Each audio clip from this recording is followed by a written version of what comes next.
Assalamualaikum warahmatullahi wabarakatuh. Waalaikumsalam warahmatullahi wabarakatuh. Warahmatullahi wabarakatuh.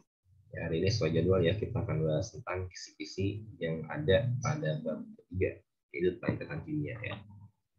Namun sebelum kita mulai, Bapak akan coba buat dulu kesan umumnya yang muncul pada bab 3 ini. Bab 3 itu berkenaan dengan yang namanya ikatan kimia. Soal yang muncul di sini itu yang pertama itu berkenaan dengan kestabilan unsur. Yang kedua itu berkenaan dengan ion. Lalu yang ketiga itu ikatan kovalen. Yang keempat itu ikatan ion dan kovalen jadi sekaligus ya. Yang kelima itu sifat dari senyawa ion dan kovalen. Yang keenam itu ada namanya polaran ya. Yang ketujuh itu bentuk molekul. Dan yang kedelapan tentang gaya antar molekul. Oke, nah ada 8 poin yang perlu dipahami untuk hari ini ya. Kita tidak akan bahas semua soal yang ada di Erlangga, hanya kalau ada soal yang mirip tidak akan dibahas lagi gitu ya. Kita akan mulai pada bahasan di mana tentang kestabilan unsur itu seperti apa. Coba kalian perhatikan soal nomor 1 ya. Katanya dalam unsur di bawah ini yang paling stabil itu dimiliki oleh golongan 8A. Nah, 8A secara konfigurasi itu valensinya adalah 8. Jadi yang akhirnya 8 dia adalah golongan 8. P8 berarti 26. Q9 27. R10 28. Nah, yang akhir 8 lah ini dia yang disebut dengan unsur paling stabil. Gitu ya. Itu tentang kestabilan unsur. Berikutnya ada juga nih, ada sebuah atom atau unsur ya, K19. Kalau dia stabil dia ngapain? Nah, pertama kalian buat dulu konfigurasinya. 2, 8, 8, 1. Karena dia berakhir pada elektronnya 1, nah dia itu cenderung ngapain? Berarti cenderung untuk melepaskan 1 elektronnya. Sehingga yang terjadi dia itu akan menjadi ion yang positif. Berapanya tergantung berapa atom yang dilepaskan. Kalau 1 berarti positifnya ialah 1. Maka jawaban yang tepat di antara A, B, C, D, E ini adalah yang A. Ya. Nah, ada lagi di sini ya, paling mudah membentuk ion negatif.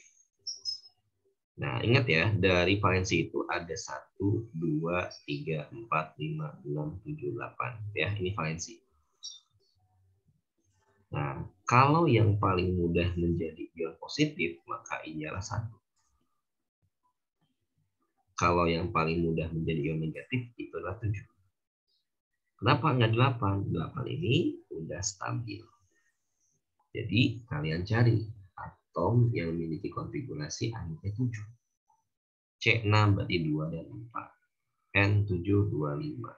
F9 2 dan 7. Nah, ini jawabannya. Gitu ya. Nah, itu tentang kestabilan unsur. Berarti poin pertama kita sudah membahas. Jadi bahasan ini adalah bahasan yang paling mudah, jangan sampai salah. Oke. Udah deh. Ya. Yang kedua, itu kalian nanti akan dihadapkan dengan sebuah ikatan. Kita bahas ikatan ion ya. Ikatan ion itu adalah ikatan yang terjadi antara logam dan non-logam. Singkatnya gitu ya. Meskipun tidak semua logam gitu ya. Nah, kalau dia logam itu selalu akhirannya itu kalau di golongan ya, itu 1A, 2A, 3A, SNPB, dan golongan B. Ini kecuali ya, kecuali H. Kalau ini kecuali BE. Kalau ini kecuali B. Oke. Nah, non-logam itu adalah golongan, itu ada H, ada Be, ada B gitu ya. Ada golongan 4A gitu ya. Kecuali siapa? SNPB. Gitu ya. Ada golongan 5A, 6A, 7A, bahkan 8A. Nah, itu ya. Ketika kalian udah tahu seperti ini, tahu siapa aja di golongan 1A, mudah. Nah, kita coba cek di sini ya. Ada suatu unsur, dia itu akan membentuk ikatan ion dengan unsur X yang bernomor atom 17. Cek si X nih. X itu adalah 17, berarti 287. Karena akhirnya 7, maka dia itu lebih cenderung untuk membentuk ion negatif.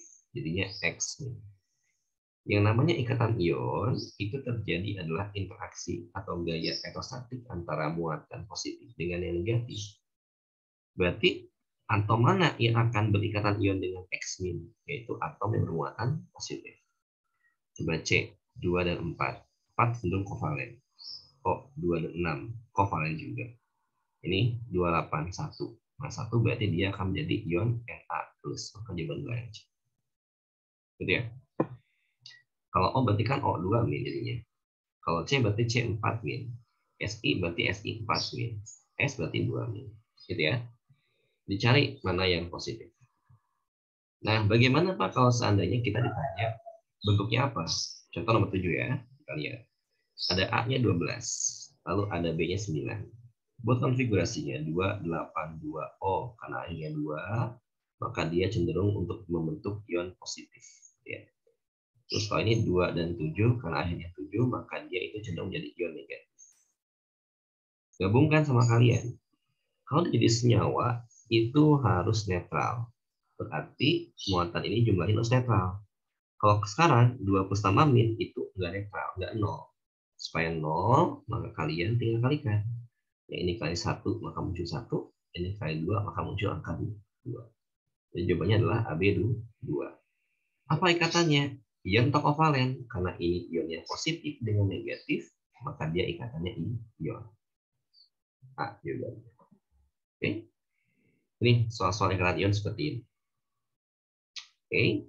Nanti kalian bisa lihat lagi di video Bapak yang jadi bisa di pause, tulis ya. Dan berikutnya kita akan coba lihat lagi nomor 8 ya. Yang namanya kovalen itu adanya pemakaian pasangan elektron bersama. Itu intinya.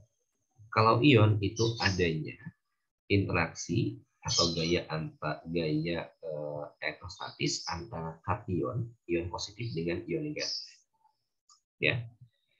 Nah, sekarang kita coba cek bagaimana kalau seandainya soal itu membuat kalian untuk mengetahui apakah dia kovalen atau ion.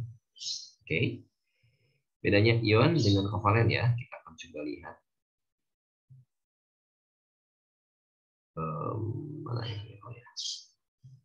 Ion versus dengan kovalen. Tipsnya adalah kalian cek atom sebelah kiri. Ya. Kalau ion itu logam dan non logam.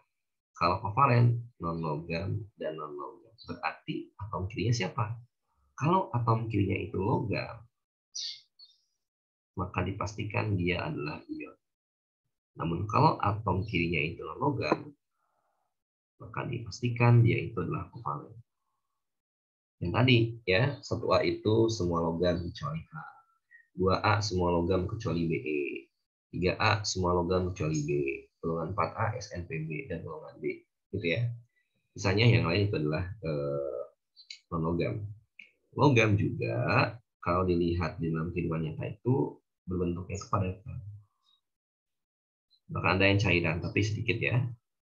Kalau non logam itu kebanyakan adalah gas dan cairan. Oke, kita coba cek. Mana di bawah ini yang ikatannya kovalen? Kovalen berarti non logam dengan non logam. Cek sama kalian atom kirinya. Ini H. Berarti H itu hidrogen. Hidrogen itu gas. berarti dia bukan logam. Jawabannya apa? Yang A. Kalium 1A, magnesium 2A, kalium lagi 1A, magnesium 2A. Ini ion semua. Jadi jawabannya adalah yang Oke. Nah, berikutnya lagi ya. Yaudah deh, Bapak kasih contoh yang lain lah ya supaya lebih sistematis. Perhatikan contoh berikut ini. Nah, 11 ya. Ikatan ion yang terjadi pada senyawa mana? Ion itu berarti logam dan non-logam. Cari yang kirinya itu logam. Na logam oke. H non-logam salah. H non-logam salah. Jelas salah juga ya. NH3, N itu nitrogen, logam non-logam juga salah. S itu sulfur, K itu logam, kalium salah juga di sini. Ini baru kalium dan natrium. Mereka semua golongan 1A. Gitu ya, jawabannya yang E. Jadi cek atom sebelah kiri. Oke. Coba lagi deh supaya lebih greget ya. Misalnya, oke, kita coba lihat soal nomor 21. Coba. Senyawa yang ion, berarti yang kirinya logam. N itu nitrogen salah. Karbon salah. Natrium logam betul. Gitu ya. Karbon itu bukan logam, fosfor juga bukan. Nah, seperti itu untuk soal perbedaan ion dan kovalen. Nah, lalu berikutnya, selain dari kovalen tadi, pertanyaan yang muncul itu berkenaan dengan suatu ikatan kovalen yang rangkap 2, rangkap 3, dan rangkap dan tunggal. Ya, sekali lagi kita akan bandingkan. Kovalen itu ada 3 jenis. Ada yang tunggal. Seperti siapa? Seperti H dengan ada yang rangkap 2. Seperti siapa? Seperti O dengan O. Ada yang rangkap 3. Seperti N dengan N. Ya. Mana yang berapa rangkap 2? Berarti rangkap 2 yang siapa? O dengan O. Kalau ada H-nya berarti dia tunggal ya. Mau itu dengan O, mau itu dengan N, mau itu dengan F. Kalau ada H berarti dia tunggal. Tunggal aja. Rangkap 2 yang sering muncul di soal itu ialah O2 gitu ya. Rangkap 3 yang sering muncul di soal itu adalah N2 gitu ya. Nah, itu tentang kovalen rangkap. Dan berikutnya sekarang ada namanya ikatan ion dan kovalen sekaligus. Sering munculnya tuh di sini nih, ada NaOH. Dari mana Pak? Tahu kitanya ya. Na itu positif, OH itu negatif. Secara gini dia udah ion. Namun di OH ternyata ada namanya ikatan kovalen antara O dengan H. Gitu ya. Jadi ini ion, tapi di sini adalah kovalen. Ya. Mau NaOH, mau itu KOH sama aja ya. Dia contoh yang sering muncul. Ada lagi yang lain seperti halnya apa itu? KOH, NaOH, terus NH4Cl. Dia ion juga antara NH4 plus sama Cl-nya. NH4 plus ada ikatan kovalennya antara H dengan H lagi ya.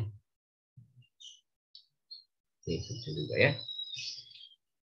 Oke, berarti kalau kayak gini sekarang ya, coba kita cek soalnya. Oke, nah 12. Manakah di bawah ini yang merupakan ikatannya kovalen sekaligus? Ya, 2 ya. Ya udah, berarti jawabannya adalah yang B. KOH, NaOH. Kan nih, dapat jawabannya. Oke, nah kayak gitu. Sampai sini dipahami? Gimana? Pusing? Kok pusing apa sih? Coba deh berikutnya lagi lah contoh yang lain ya tentang ikatan kovalen rangkap 3. Siapa rangkap 3? Adanya di mana? Si N dengan N dia rangkap 3. Kalau CO gimana Pak? CO mah rangkap 2. Kalau H tunggal. Kalau O2 rangkap 2. Kalau NH3 tunggal. Ya. Nah, itu tentang ikatan rangkap dan juga kovalen sekaligus ya. Jangan sampai lupa, mungkin saja soalnya ada gitu ya. Tapi tidak pungkiri juga tidak muncul gitu, tergantung nanti ya. Nah, berikutnya setelah kalian ini mana yang ion kovalen sekaligus? Berarti KOH. C jawabannya. Terus yang ini mana ikatan ion? Berarti ion itu ialah yang kirinya logam. Na logam, K logam, H salah. H salah. Ca logam, Ba logam, Mg logam. Ini ada H-nya salah. Ini ada N-nya salah. Oke. Kalau sudah hafal enak sekali gitu ya untuk mengerjakan. Nah, itu berkenaan dengan ikatan ion dan kovalen sekaligus. Nah, sekarang kita akan coba masuk ke yang namanya senyawa atau kovalen yang polar. Ya. Yang polar ya. Oke. Nah, Bapak mau nanya, Pak. ya gimana? Jadi kalau ada 3 atom kayak tadi gitu, berarti itu teh salah satunya ikatan kovalen gitu, Pak. Iya, salah satunya ada kovalen dan juga ada ionnya gitu ya. Tapi Oh, ingat, terus bisa nggak tiga-tiganya ion gitu? tiga-tiganya ion jarang sih ya. Tapi bisa ada kalau kita sintesis ya. Cuman kalau di sekolah SMA itu jarang. Oh, Ya. baik, Kalau Pak. kalau semuanya ion berarti ya ion juga gitu ya, semuanya ion. Ya, ada namanya senyawa kompleks, tapi itu kelas 3 kita belajar ya. Oke, nantilah sama akan dipelajari di kelas 3 ya. Senyawa kompleks. Oke, ada lagi?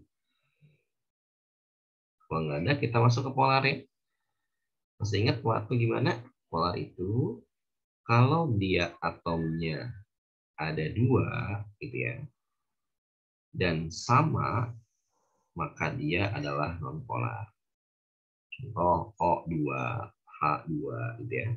Kalau beda, itu dia polar. Contoh HCl, terus HF gitu ya, dan sebagainya. Namun kalau atomnya lebih dari 2 gitu ya, maka masuk ke bentuk molekul. Oke, yang Bapak suruh kalian itu untuk membuat daftar tabel supaya mudah ya. Nah, kalau linier itu apa, terus kalau ini apa gitu ya. Inti dari segala intinya di sini ya. Kalau kita coba lebih cepat gitu ya. Kalau dia PEB-nya 0, maka dia dipastikan non polar. Oke. Yang punya PEB tapi dia non polar itu cuma 2. Yang kayak gini dan kayak gini. Sisanya polar. Oke. Gitu ya. Nah, sekarang kita cek coba nih. Pasangan molekul bawah ini yang berikatan kovalen polar. Ingat, Cl2 dia 2 atom non polar. Non polar. Salah. Terus HCl dia polar, H2O dia polar juga. C jawabannya. Kenapa dia salah? Karena CO2 dia ada non polar. Oke.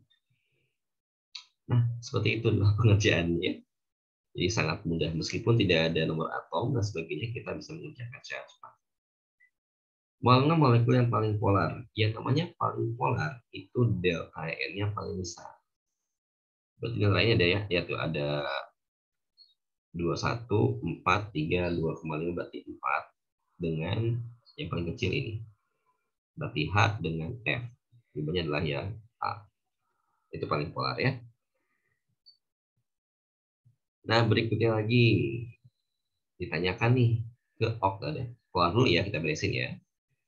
Polar dulu. Soal polar yang kayak gini lagi nih. Polar, polar. Nah, dua-dua tuh ya. Yang bukan polar, berarti non polar. Ya E dong.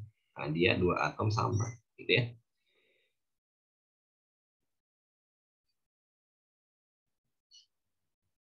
Nah, gitu ya. Coba lagi. Di manakah berikut ini yang namanya paling polar? F2 salah. Oke. CF4, BF2, BF3. Nah, kalau BF2 itu salah juga. Karena atom B itu dipastikan dia nonpolar. Atom B, ketika B PI-nya 3, ya, B dengan PI-nya 3, maka dia disebut dengan nonpolar. C dengan PI-nya 4, dia juga non. C, PI-nya 4, dia non juga. Ya.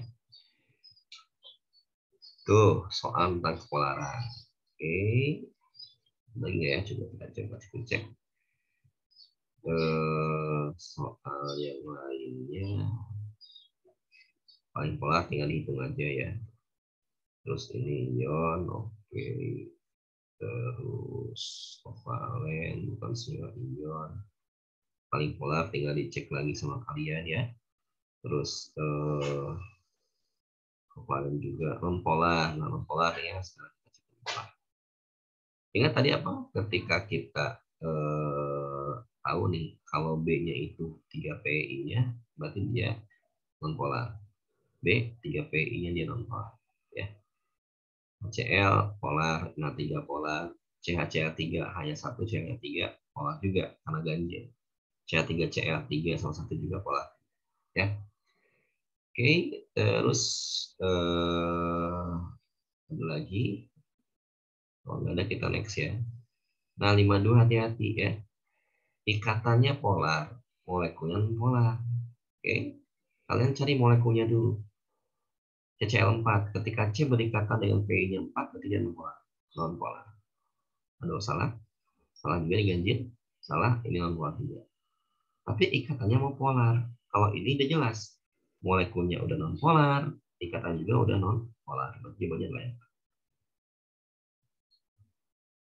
Oke, nah itu tentang kepolaran. Berikutnya lagi, coba ya. Ini tinggal dicek-cek sama kalian ya, dan lain sebagainya. Nah, berikutnya adalah pertanyaan tentang keoktetan. Ya, apa dia oktet ataukah tidak? Oke, nah yang namanya oktet itu adalah 8 elektron. Oke, kalau 8 elektron berarti PI-nya itu dia itu harus 4. Ya, dan PEB-nya 0. Bukan PI, sorry. Bukan PI, PEB ya. PE-nya itu adalah 4. Gitu aja. Oke, coba kita cek. H2O itu adalah, nah ini harus ada datanya. Kan ya? H2O itu si O-nya itu 8, berarti 2, 6. H-nya 1, 1.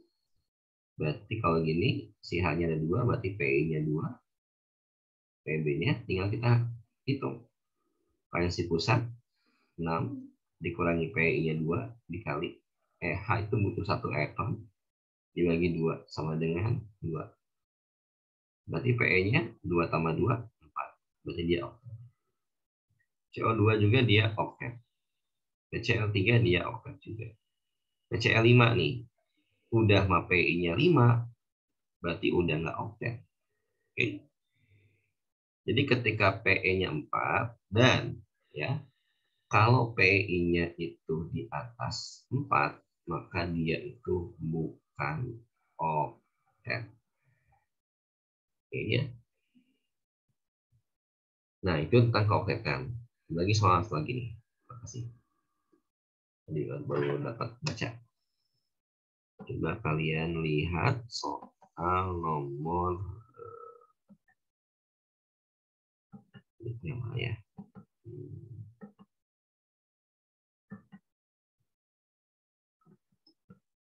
Nah, 44 coba ya lihat. Tidak memenuhi kaidah oktet ya. NaCl itu udah oktet ya. Sorry, udah oktet ya. H2O dia oktet juga. NH3 oktet. SF2 dia oktet juga. Nah, B. Kenapa B? B itu dia 5. 5 itu dia 2 dan 3. P-nya udah ada 3. P-nya 3 berarti PB-nya langsung 3 kurangi 3, 0. Jumlahkan P-nya dia 3. P3 itu bukan oktet. Yang mana P-nya 4. Oke. Nah, itu dia tentang keoktetan.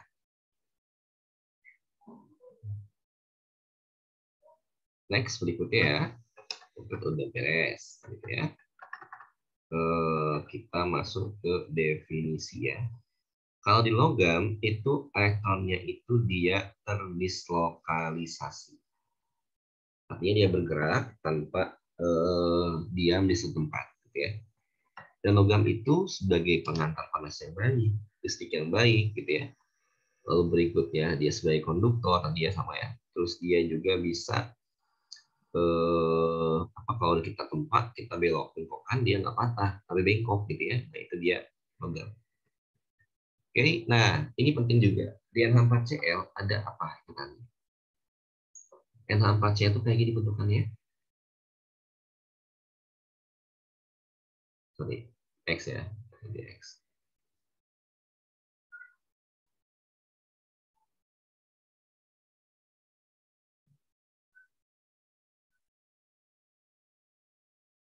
Nah, ya. Pertama, terdapat ikatan ion. Ion antara siapa? Antara NH4 plus dan Cl-. Oke. Yang kedua ada kovalen. Nih, kovalen.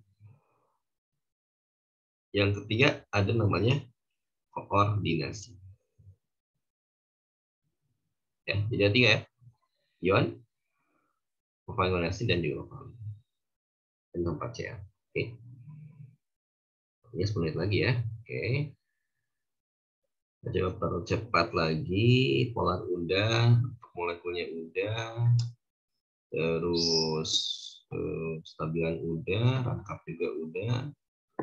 Nah ditanya mana koordinasi ya, di sini yang 2T ya. Ketika O-nya itu ada 3 PB, 1, 2, 3, berarti dia ada koordinasi. Kalau PB-nya itu ada 2, 1, 2, berarti dia ada koordinasi. Berarti jawaban yang tepat ialah yang 1. Ya. Kenapa 1 Pak? Karena O-nya itu ada PB-nya 3. Kalau yang 5 itu PB-nya 2, berarti dia tidak koordinasi, dia berikatan. Ada ini atau yang ini ya. Lalu berikutnya kita coba cek lagi soal senyawa ion. Itu sifatnya itu dia titik didihnya itu tinggi ya, sifatnya ya. Karena ion itu mudah larut dalam air, kristalnya itu salah. Yang dapat menghantarkan listrik itu hanya lelehan dan larutan. Padatan tidak bisa menghantarkan listrik. Kenapa? Karena ionnya nggak bisa bergerak bebas, dempetan. Gitu ya. Itu titiknya. Sifat ya. Lalu berikutnya, nah coba lihat yang ini. Ada tabel ya. Lelehannya dapat memantulkan listrik. Negatifannya rendah. Kalau dia rendah, berarti dia kovalen. Bukan kovalen, sorry ya. Berarti dia logam. Larutannya dapat memantulkan listrik tinggi, berarti dia non-logam. Ketika logam-logam bertemu, maka jadinya ion. Coba lagi. Nah, sifat senyawa ion itu rapuh betul. Karena kalau garam kita pukul, pecah jadinya ya, itu ion. Jadinya tinggi. Larutannya memantulkan listrik bisa. Lelehannya bisa. Padatannya nggak bisa. Seperti ini ya. Oke. Ini tentang sifat. Ya, sifat senyawa. Oke, sekarang kita masuk ke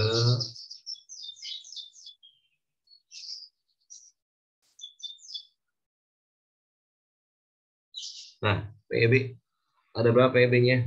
Masih ingat kan nih cara kita menentukan PEB? Ketika ada C dan O bergabung, sok C itu 6 berarti 2 dan 4. O itu 8 berarti 2 dan 6.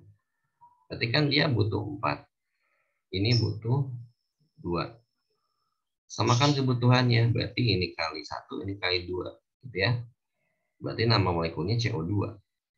Oke. Nah, CO2 itu kita gambarkan. PI-nya itu ada 2. PEB-nya itu berapa? Valensi pusat dikurangi PI dikali N per 2. Pusatnya adalah C, berarti 4. Dikurangi PI-nya tadi berapa nih? 2. N-nya, si O ini dia butuh 2. Ini N. Dibagi 0, berarti 0 ya. Berarti PE-nya adalah 2. Kalau 2 gimana bentuknya? 1, 2. Ganti sama atomnya berarti C. Karena N-nya 2 berarti rangkap 2. Berapa pasangan atom sama? Berarti ada 1, 2, 3, 4. Ada 4 pasang.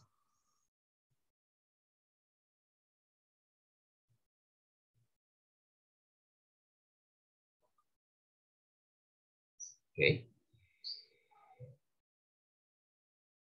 Beda ya. Pasangan atom bebas sama pasangan atom besar beda ya. Nah, berikutnya kita sudah masuk ke yang namanya bentuk molekul ya.